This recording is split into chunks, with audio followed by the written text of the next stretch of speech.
Redox reaction sounds tough, but not after watching this video. Do you know every redox reaction is like a tug of war of oxygen and hydrogen? Just remember a super simple rule. Oxidation means oxygen in, hydrogen out. Reduction means oxygen out, hydrogen in. And guess what? Both happens together. That's why we call it redox. Let's check out one simple example of redox reaction. So here we have copper oxide reacting with hydrogen to form copper and water.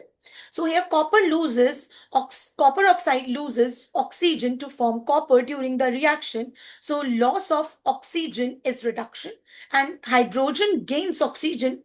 That means oxidation. So oxidizing agent, children, agent is the one who is the provider.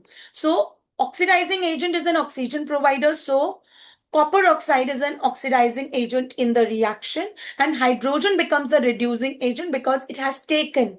So oxidizing agent is always the substance reduced because the one who is giving oxygen and itself getting reduced and the one which is taking oxygen itself getting oxidized. So the one is a receiver of oxygen is a reducing agent and it itself gets oxidized in terms of oxygen.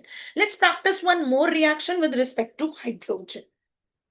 So here H2S loses hydrogen, so oxidation happens, and chlorine gains hydrogen, so reduction happens. So here oxidizing agent becomes chlorine, reducing agent become hydrogen sulfide, and we know that oxidizing agent is the substance reduced. So substance reduced is chlorine and therefore the substance oxidized is hydrogen sulfide.